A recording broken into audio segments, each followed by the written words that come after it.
कारखाना खरेदी प्रकरणात रोहित पवारांविरुद्ध ईडीकडनं चार्जशीट. थेट कोर्टात जाणार रोहित पवार आक्रमक. सत्ताधारी शिवसेना भाजपचे 97 लोक असल्याचा दावा. जयंत पाटील यांचा राष्ट्रवादीच्या प्रदेशाध्यक्षपदाचा राजीनामा.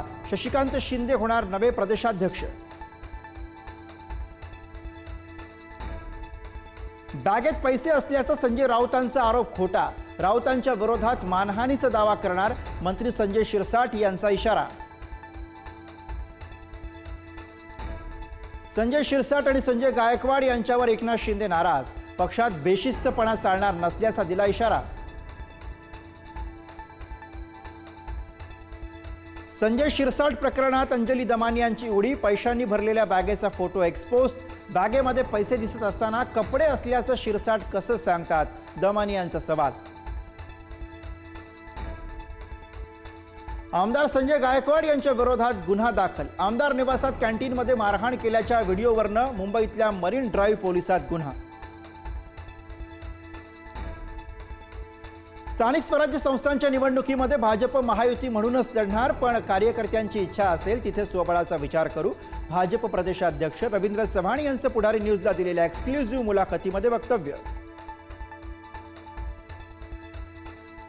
छत्रपती शिवाजी महाराजांच्या 12 किल्ल्यांचा युनेस्कोच्या जागतिक वारसा स्थळ यादीमध्ये समावेश. रायगड, राजगड आणि शिवनेरीसह महाराष्ट्रातील 11 आणि तामिळनाडूमधील जिंजी किल्ल्याचा समावेश. छत्रपती शिवरायांच्या 12 किल्ल्यांचा युनेस्को वारसा यादीत समावेश झाल्यानं किल्ले रायगडावरती जल्लोष. रांगोळी आणि लेझिमसह शिवभक्तांचा आनंदोत्सव.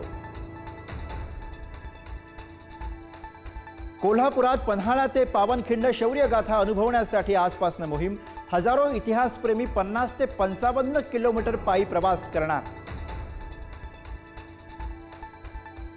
मुख्यमंत्री देवेंद्र फडणवीस आणि उपमुख्यमंत्री एकनाथ शिंदे यांनी खोपोली लोणावळा मिसिंग लिंकची केली पाहणी. डिसेंबरपर्यंत सुरू करणार. मुंबई पुणे प्रवास अर्ध्या तासानं कमी होणार. पंढरपूर आषाढी वारीसाठी 9.5 लाखांहून अधिक भाविकांचा एसटीनं प्रवास.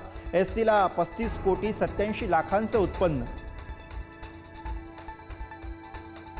फेसबुक फ्रेंड महिलेनं 55 लाख रुपयांचा गंडा घातल्यानं जव्हारच्या कृषी अधिकाऱ्याची आत्महत्या.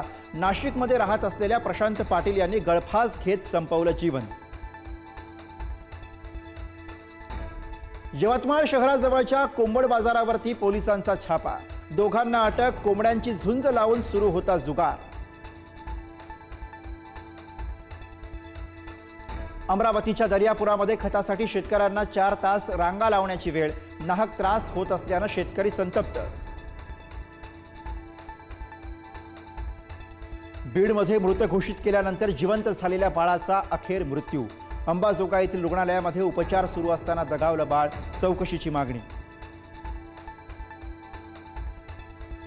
सिंधुदुर्गात शक्तीपीठ महामार्गाच्या प्रस्तावित आराखड्यात बदल. आंबोलीपासून 30 किलोमीटर लांबीच्या बोगद्याऐवजी 10 किलोमीटरचा बोगदा होणार. केसरी फणसवडे ते मळगाव बोगद्यानं जोडणार. आमदार दीपक केसरकरांची माहिती. डोंबिवलीमध्ये रिक्षा चालकाची गांधीगिरी. महापालिका अधिकाऱ्यांना जाग आणण्यासाठी रस्त्यावरचे खड्डे स्वतःच बुजवण्यास सुरुवात.